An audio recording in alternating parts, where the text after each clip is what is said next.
Chennai is one of the best teams IPL has ever seen. They have won titles 3 times in the past. They have got the players who have got the most experience. That's the reason why they have been called the Dad's Army, the one with the experience.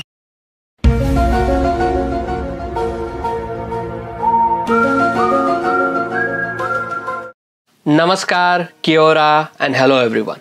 Welcome back to my channel Jatin's Bouncer, your one-stop channel for the love of cricket. It's that time of the year. IPL fever is upon us, and everyone, including the international media and the players, are getting excited about IPL. Or should I say, Dream 11 IPL. Chennai is one of the best teams IPL has ever seen. And when Chennai doesn't perform well, everybody starts asking questions. 2 of the games where they were chasing 160 odd runs, they lost the games. That's the concern I have. Why are they losing the games which they actually should be winning? What is bothering Chennai's camp? Is that the setback from Suresh Raina and Harbhajan Singh? Or is there something else? Today, I'm gonna get into the latest game which Chennai lost against KKR and see what went well for KKR and what went bad for CSK. And let's try to point out what things they can improve or change in order to come back on the winning track. CSK started their IPL 2020 campaign with a bang. They were playing against defending champions Mumbai Indians at Zayed Cricket Stadium, Dubai. Last time when these two teams met, it was the final of the 2019 IPL trophy, in which Mumbai Indians defeated Chennai Super Kings and lifted the 2019 IPL trophy. This year, the tides were changed. CSK defeated Mumbai Indians in the opening game by 5 wickets. What are your thoughts on that?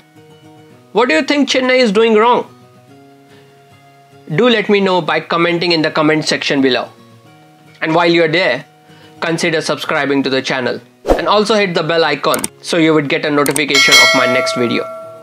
And if you like it, please feel free to share it with your friends and family.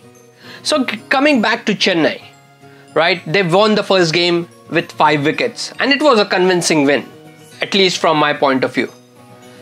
After the players were not playing cricket for a long period of time, that was a great start for CSK. After winning the first game, it kind of went off track for Chennai Super Kings.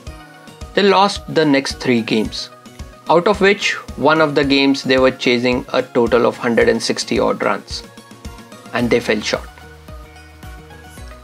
In game number 5 for CSK, they outplayed Kings 11 Punjab and won the game by 10 wickets.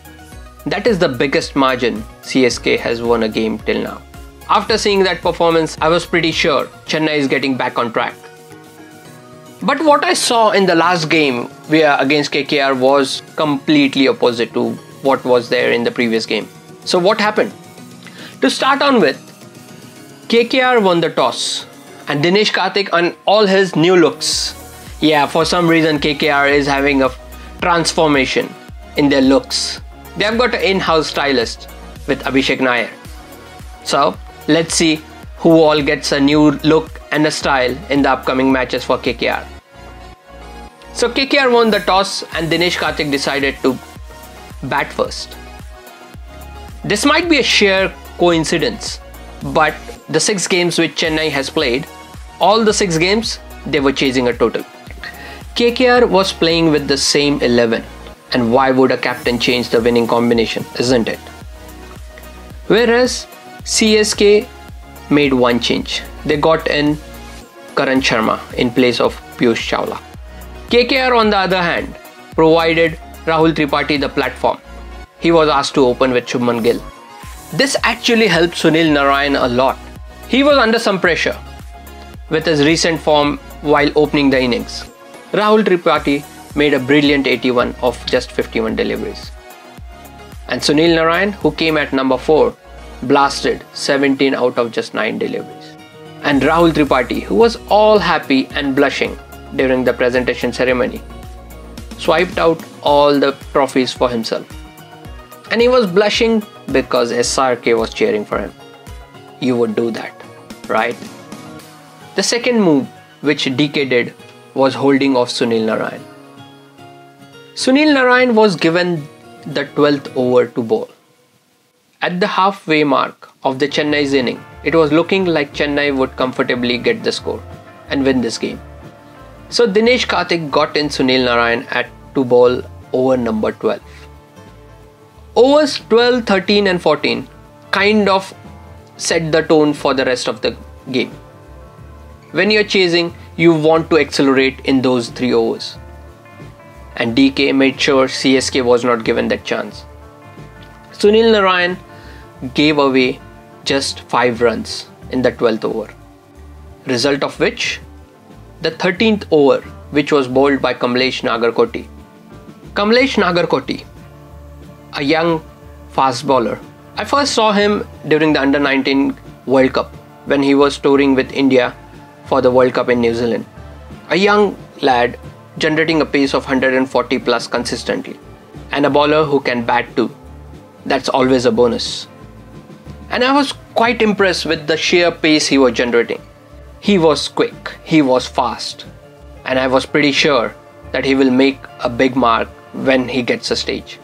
And the same thing happened. He has already started making his mark from this year's IPL. Unfortunately, he couldn't play in the previous ones because of the injuries. KKR got a wicket of set batsman Ambati Rayudu. On the very first delivery, Ambati Rayudu tried to clear Kamlesh Nagarkoti over long on, but ended up giving a catch to the long on fielder. Over number 14 was again Sunil, who came into ball, and he got another set batsman Shane Watson out, who was batting very well at 50. 2 set batsmen dismissed when CSK needed to accelerate the score. And then it was left with Dhoni and the middle order all-rounders to get the target.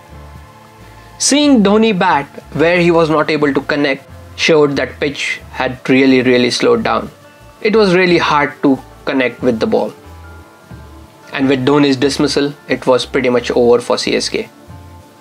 Ravindra Jadeja did try to get some runs at the end of it, but it was too late. He scored 14 of the last 3 deliveries, reducing the margin to just 10 runs. So where did CSK go wrong? From where I'm saying, I think CSK should have got one more specialist batsman in the top of the order. Secondly, their bowlers did a good job of pulling KKR and restricting them to just 167. Their fielding was improved in this game as compared to their previous games. They had some brilliant catches taken in the game, led by Dhoni, who took a stunner behind the stumps.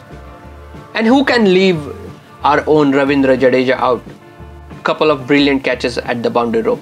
One included a combination of catch with Fab du Plessis. KKR, on the other hand, did some good moves, which actually played off. As I mentioned, firstly, sending Rahul Tripathi up the order and reducing the pressure from Sunil Narine showed off in his bowling as well. So, the turning point for the game from my point of view was that 12th and 13th over. There was few tactical decisions from KKR which was the reason why CSK couldn't accelerate when it was required to do. Firstly, Sunil Narine, their top spinner, were asked to bowl in the 12th over. He was not given a ball to bowl before that. On the other way, KKR captain Dinesh Karthik asked both his fast bowlers, Mavi and Cummins, to finish up their quota of 4 overs, which was a bit surprising. I have to put it over here that the captaincy by Dinesh Karthik was very impressive. He also holded Andrew Russell. Andrew Russell was given 17th over to bowl, which is very late in the innings. But Andrew Russell is a player who can change the course of the game on his own shoulders. And he did exactly the same thing. So overall, KKR did a fantastic job of thinking correctly under pressure. Next, the weak links of the batting lineup should be given a shuffle. I am not impressed with the way Kedar Jadhav batted in last couple of games. Whenever he got a chance to bat, he is not getting runs at a strike which he should be getting. Should Chennai be dropping him at least for a couple of games? At the end, I'm just gonna hope that CSK learns from the mistakes, and I'm hoping they are seeing the mistakes they are doing. What do you think Chennai should be doing? Do let me know by commenting in the comment section. Please hit the subscribe button and also the bell icon to get a notification of my next video, which is coming soon. I know you must be taking precautions required to fight against this COVID-19. We all are. Let's all stand together in a fight against COVID-19. Wash your hands regularly and use a mask whenever you are going out and about. Take care of yourself and your family.